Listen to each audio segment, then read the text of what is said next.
उन्होंने आख्या अब्दुल मीद आया लड़की काबू च आ गई। अब्दुल मीद शायद पता नहीं दरवाजे कोल सी कित्थे खड़ा होया सी, नाल आमना तो सामने घर है। अब्दुल मीद आया, उन्होंने आन के कपड़े कमीज सलवार लावन लग पे ने ते उवें उन्होंने करन लग पे ने। तो उन्होंने आख्या जवेद शाह मैं वीडियो बनाना पिया। उन्नी देर थोड़ी देर अब्बू आया, उन्होंने दरवाज़ा खड़काया, उन्होंने दरवाज़ा नहीं खोलिया। उवें उन्होंने कपड़े पाए, नाल दी दीवार छोटी छोटी सी पैरां पैलियां सारियां सी। उन्होंने उधर दीवार तो छाल मुट्टी भज गए ने, उन्होंने दरवाज़ा नहीं खोलिया। मैनू नहीं ये पता सी, मैं बेहोश हुई पई सी। मैं जाके दरवाज़ा खोल लेंदी। अब्बू दरवाज़ा खड़कांदा रहा। जो अब्बू का आवाज़ चलिया, इन्होंने कंधों छाल मुट्टी अंदर आन के मैनू जो इन्होंने वेख्या, इन्होंने मैनू कपड़े शलवार कमीज शलवार पाई, इन्होंने मैनू पानी पिया। इन्होंने फिर मैं सारी गल दसी है अब्बू कौन है। मैं आख्या मैं ही हाँ। तो कहना जेड़ा कुछ तू इहदे नाल कर नहीं पिया कुछ तू मेरे नाल कर। मैं आख्या मैं ये काम नहीं करना है। उन्होंने आख्या तेरी वीडियो सुट देनी है, तेरी सारे रिश्तेदारां नूं वखानी। मैं जेड़ा तुहाडे कोल कुछ होंदा तुसीं सारा कुछ कर लो, मैं तेरे नाल ये काम नहीं करना।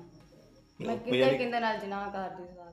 जी हमारे साथ मौजूद है वो मजलूम बेटी जिसकी पहले तो वीडियोस बनाई गई, उसके बाद फिर इसको कोशिश की गई कि उसको उन वीडियो के बलबूते पर इसको बार बार मजबूर किया जाए गलत करने पर। बहरहाल पुलिस की बर वक्त कार्रवाई जी IG पंजाब डॉक्टर उस्मान साहब, CM साहिबा मरीम नवाज साहबा के अहकामात पर जो नेवर गेन वाला जो एक कैंपेन है कि किसी के साथ अगर जुल्म हो रहा है तो दोबारा उस बच्ची को या किसी के साथ जुल्म ना हो, उसके हवाले से DPO कसूर के अहकामात पर बर वक्त कार्रवाई की कसूर पुलिस ने और इस बच्ची के मुलजमान को पकड़ लिया गया है और उनको कानून के मुताबिक इबरत का निशान बनाया जाएगा।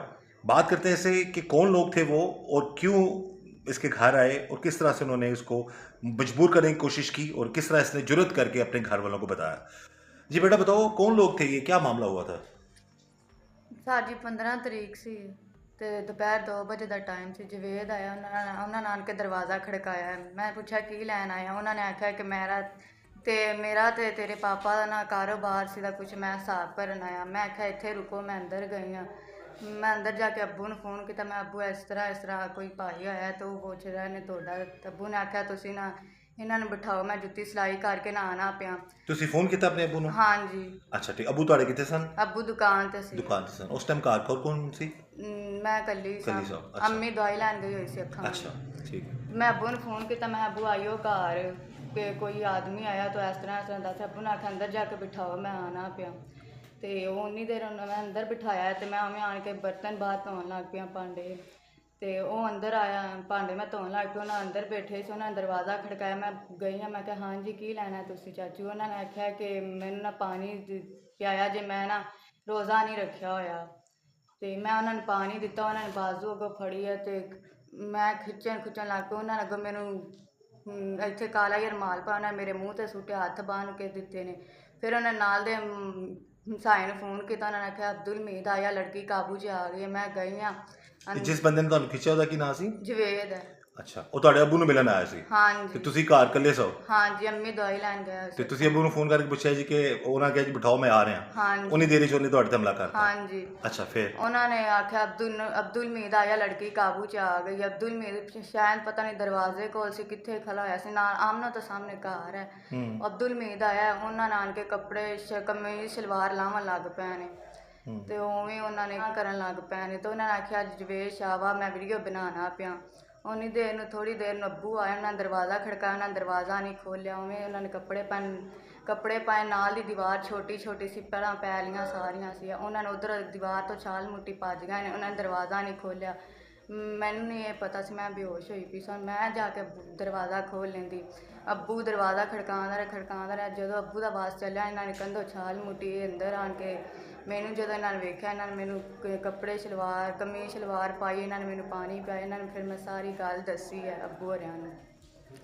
अब्बू ने फिर जवेद नूं फोन किया। उन्हें जवेद तू चंगी नहीं साडे नाल करके गया। अगों कहंदा मैं तो इहो ही कुछ करना सी। मैं तुसीं अब्बू ने आख्या असीं जाके थाने जाने आं। तो कहंदा मैं थाने की जाना, पुलिस कचहरी मेरे वास्ते कुछ भी नहीं है।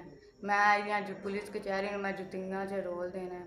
ਇਹ ਕਿਹਾ ਸੀ ਉਹਨੇ? ਹਾਂਜੀ ਤੇ ਫਿਰ ਉਹ ਦੂਸਰੇ ਦਿਨ ਮੈਂ ਇਹਨਾਂ ਨਾਲ ਹਮਸਾਇਆ ਘਰ ਸਾਲਨ ਦੇਣ ਗਈ ਆ। ਅਬਦੁਲ ਮੀਰ ਨੇ ਮੈਨੂੰ ਵੀਡੀਓ ਵਿਖਾਈ ਹੈ, ਕਹਿੰਦਾ ਕੌਣ ਹੈ। ਮੈਂ ਸੋਚੀ ਪੈ ਗਈ ਪਤਾ ਨਹੀਂ ਮੈਂ ਕੌਣ ਹੈ। ਇਹ ਅਬਦੁਲ ਮੀਰ ਉਹੀ ਜਿਹੜਾ ਉਦੋਂ ਆਇਆ ਜਦੋਂ ਨੇ ਕਿਹਾ ਸੀ ਤੂੰ ਆ ਜਾ? ਹਾਂਜੀ ਲੜਕੀ। ਉਹਨੇ ਜਿਹਨੇ ਵੀਡੀਓ ਬਣਾਈ ਸੀ ਉਹਨੇ? ਹਾਂਜੀ। ਅੱਛਾ, ਉਹ ਤੁਹਾਨੂੰ ਵੀ ਕਹਿਣ ਲੱਗ ਪਿਆ? ਹਾਂਜੀ, ਉਹਨਾਂ ਨੇ ਆਖਿਆ ਕੌਣ ਹੈ, ਮੈਂ ਆਖਿਆ ਮੈਂ ਹੀ ਹਾਂ। ਤੇ ਕਹਿੰਦਾ ਜਿਹੜਾ ਕੁਛ ਤੂੰ ਇਹਦੇ ਨਾਲ ਕਰ ਨਹੀਂ ਕਿਉਂ ਕੁਛ ਤੂੰ ਮੇਰੇ ਨਾਲ ਕਰ। ਮੈਂ ਆਖਿਆ ਮੈਂ ਇਹ ਕੰਮ ਨਹੀਂ ਕਰਨਾ ਹੈਗਾ। ਉਹਨਾਂ ਨੇ ਆਖਿਆ ਤੇਰੀ ਵੀਡੀਓ ਸੁੱਟ ਦੇਣੀ ਹੈ, ਤੇਰੀ ਸਾਰੇ ਰਿਸ਼ਤੇਦਾਰਾਂ ਨੂੰ ਵਿਖਾਣੀ। ਮੈਂ ਕਿਹਾ ਜਿਹੜਾ ਤੁਹਾਡੇ ਕੋਲ ਕੁਛ ਹੁੰਦਾ ਤੁਸੀਂ ਸਾਰਾ ਕੁਛ ਕਰ ਲਓ, ਮੈਂ ਤੇਰੇ ਨਾਲ ਇਹ ਕੰਮ ਨਹੀਂ करना। मैं किंदे नाल जिना कर दी बात। नाज़रीन, ये कितनी बड़ी एक कहते हैं ना कि एक इंतहा है जुल्म की, कि अब वो शख्स एक तो एक बच्ची के साथ जुल्म किया, उसकी वीडियो बनाई, फिर इनको डराता धमकाता रहा जी कि मैं किसी को नहीं जानता, पुलिस को कुछ नहीं समझता, थाने कचहरी का कोई मामला नहीं है।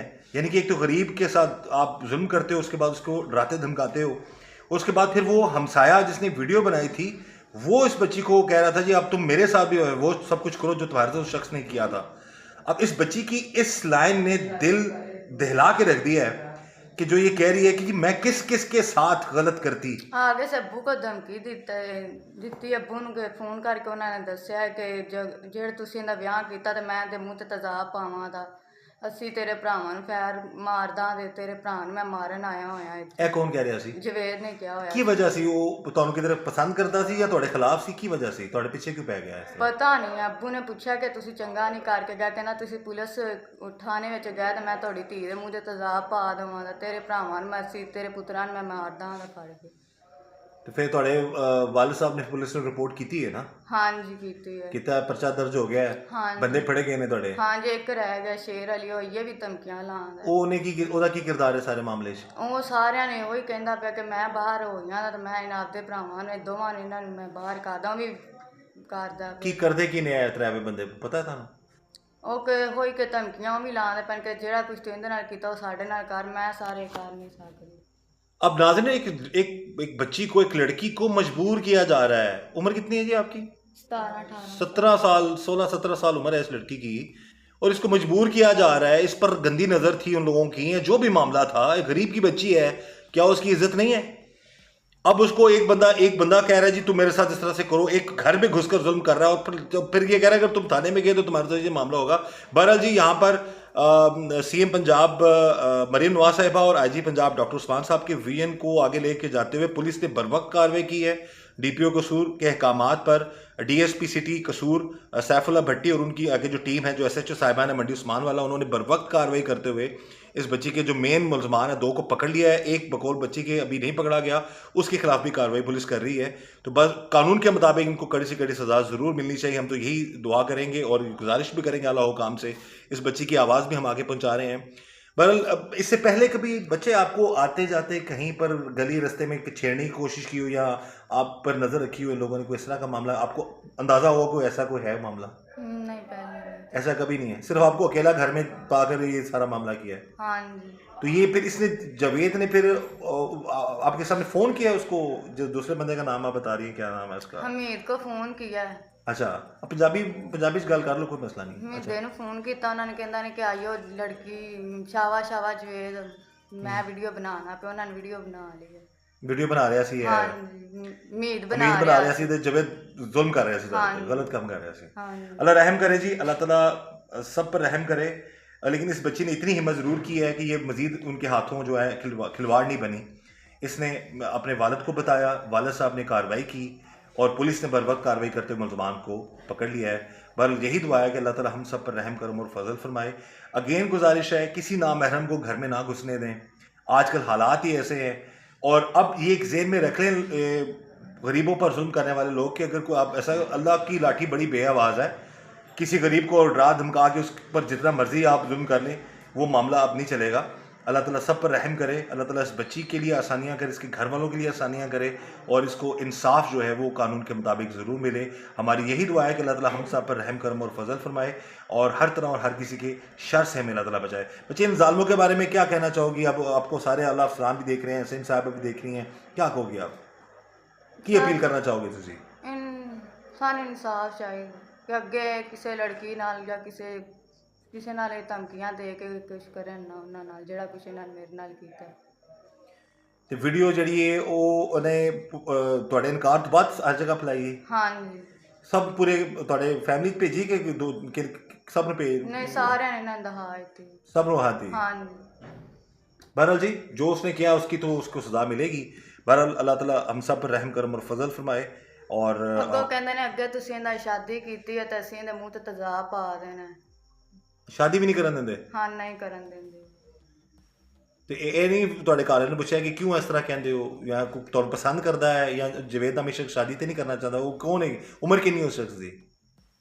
ਇਹ ਨਹੀਂ ਪਤਾ 40-50 ਸਾਲ। ਇਹ ਵੱਡਾ ਤੁਹਾਡੇ ਤੋਂ ਬਹੁਤ ਹੈ ਨਾ, 50 ਸਾਲ ਦਾ ਤੇ ਫਿਰ ਬਜ਼ੁਰਗ ਹੀ ਵੱਡਾ ਹੀ ਹੈ। ਉਹਨੂੰ ਕਹਿੰਦਾ ਮੈਂ ਤੇਰੇ ਬੇਟਿਆਂ ਨੂੰ ਕਤਲ ਕਰ ਦੇਣਾ, ਤੁਸੀਂ ਥਾਣੇ 'ਚ ਆਏ ਜੇ ਨਾ, ਮੈਂ ਤੁਹਾਡੇ बेटियां ਨੂੰ कत्ल करना दो। जी हमारी आला अफसरान से गुजारिश है, DPO कसूर उनसे भी गुजारिश है कि इस ख़ानदान को तहफ़्फ़ुज़ भी दिया जाए, जो लोग धमकियाँ दे रहे हैं उनके ख़िलाफ़ भी कार्रवाई की जाए, और ताकि मज़ीद इनके साथ जुल्म ना हो सके। बहरहाल जी अल्लाह हम सब पर रहम करम और फजल फरमाए। अल्लाह ताला हम सब को हर तरह और हर किसी के शर से बचाए।